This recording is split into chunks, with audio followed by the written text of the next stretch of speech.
Welcome back. We're now going to start Section 2 of Module 1. This section will elucidate a number of instructional strategies that teachers can use and incorporate through dialogic reading to meaningfully and effectively support dual language learners and English learners. Throughout the nation, teachers are noticing dramatic changes in the languages that children speak in their homes. For example, in California, over 40% of families speak a language that is different than English. In Head Start, there are 140 different languages reported in 84% of all classrooms. When we talk about children who speak a language that is different than English, we talk about children who are dual language learners and English learners. English learners usually is used in the K through 12 field and dual language learners in the early childhood field. Children who are dual language learners are either learning languages simultaneously or sequentially.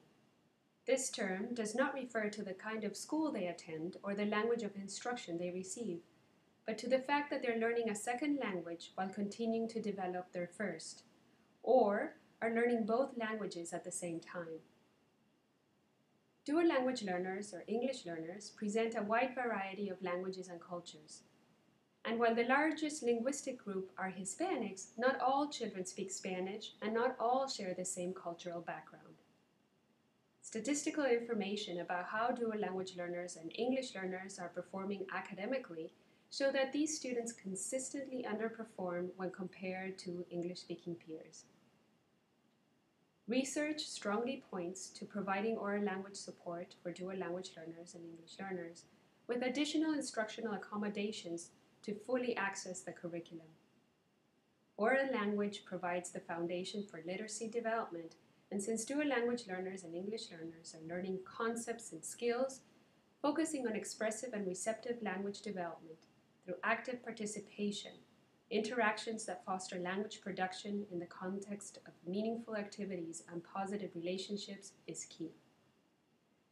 As you watch this short clip with Dr. Linda Espinosa, leader in the field of early childhood and dual language learning, think about diversity as a way to address similarities and differences in learning and development for monolingual children and dual language learners. And the question we ask ourselves is, who is diverse? Typically, when people talk about diversity, what they're referring to are children of color, African American, Latino, Native American, and variation. Children of immigrants, children who have language minority backgrounds, basically children who don't speak English in the home, for whom English is not their native language, and poor families of low socioeconomic status. Diversity typically means different. So in educational usage, diversity often means different from mainstream Anglo middle-class population. We have a very diverse group here along certain dimensions.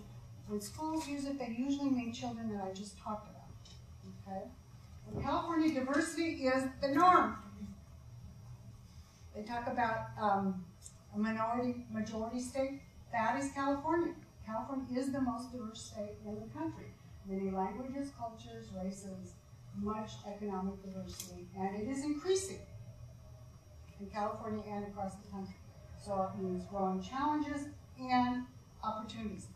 If you want an opportunity to make a difference with your life, there is no better goal to address than the educational achievement of young children who come from very diverse backgrounds. As we hear Dr. Espinosa talk about diversity, we think about how diversity represents potential for highlighting diverse assets. It challenges educators to respond to all students' strengths and needs, and also the important implications for teaching and learning.